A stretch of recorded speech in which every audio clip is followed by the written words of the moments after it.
नमस्कार। आज मैं जानकारी देना चाहूँगी लंग कैंसर के बारे में। लंग कैंसर के कारण, लक्षण और निवारण। लंग कैंसर के जो मुख्य कारण हैं वो हैं जैसे तंबाकू का अधिक सेवन करना, धूम्रपान करना, डायरेक्ट धूम्रपान करना, डायरेक्ट स्मोकिंग और एक पैसिव स्मोकिंग।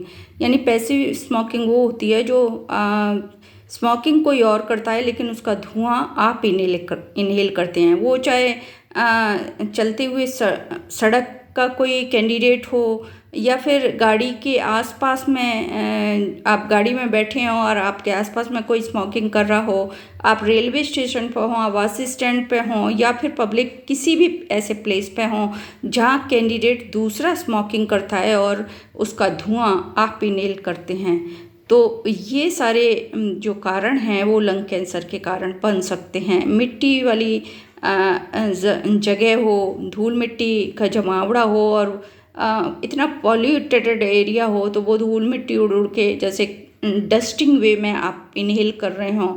जैसे कभी किसी का मकान बनता है तो उसमें जो डस्ट उड़ती है, धूल मिट्टी उड़ती है तो उसको आप इनहेल करते हैं तो भी कई बार ये बीमारी बनती है। इसके साथ साथ जो टोबैको है, तंबाकू का सेवन भी आपके लंग्स को कैंसर की तरफ ले जाता है।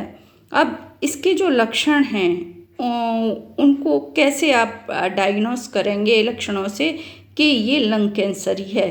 कई बार खांसी 10-15 दिनों से 1 महीने तक लगातार होती है, तो ऐसे लक्षणों को आप नज़रअंदाज ना करें, आप तुरंत जाके चिकित्सक से मिलें। हो सकता है आपको ट्यूबरक्लोसिस का प्राइमरी इन्फेक्शन हो और यदि आप समय पर पहुंच जाते हैं तो फिर ये बीमारी लंग कैंसर की तरफ नहीं मुड़ती। लेकिन यदि आप 1 माह, 2 माह, 3 माह के जो खांसी है, कफ है, इसको इग्नोर करते हैं तो निश्चित रूप से क्रॉनिक ब्रोंकिएक्टासिस और क्रॉनिक ब्रोंकाइटिस, अस्थमैटिक ब्रोंकाइटिस, ये लंग कैंसर की तरफ आपका जो बीमारी है उसको डाइवर्ट कर सकती है।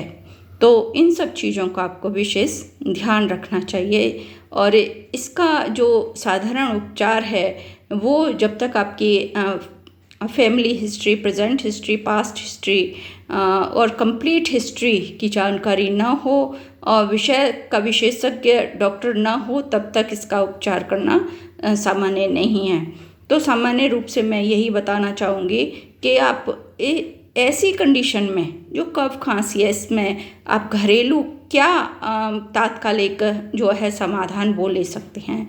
घरेलू समाधान आप गर्म पानी करें, उसमें काली मिर्च डालें, उसमें तुलसी के पत्ते डालें, उसमें अदरक डालें और दालचीनी डालें। ये तीनों-चारों चीज़ें मिला के आप उबाल के और आप चाय पिएं तो ये आप और उसमें शहद भी आप डाल सकते हैं। कई बार ऐसा होता है जैसे गर्म करके पानी पी लिया हमने, लेकिन गर्म पानी में कभी शहद नहीं डालना चाहिए। शहद का जो उपयोग है वो अलग ही आपको करना है, वो आगे या पीछे कभी भी आप कर सकते हैं। जैसे शहद पहले खा लिया आपने, एक साधारण सी दवाई मैं बताना चाहूँगी, शुभ्रा आप शहद के साथ मिलाकर खा लें तो सुबह शाम भी अगर आप खाएंगे तो क्रॉनिक ब्रोंकाइटिस में भी आपको फ़ायदा होता है और उसके ऊपर में ये तुलसी का पानी पी लें मेडिकेटेड, तो इससे भी आपको लाभ होगा। जो बड़ी इलायची अगर उसको भी पीस के और शहद में मिला के आप खाते हैं तो जो इनिशियल जो खांसी हुई है, कफ वाली खांसी है या किसी भी प्रकार की वो खांसी है तो उसमें आपको लाभ होता है।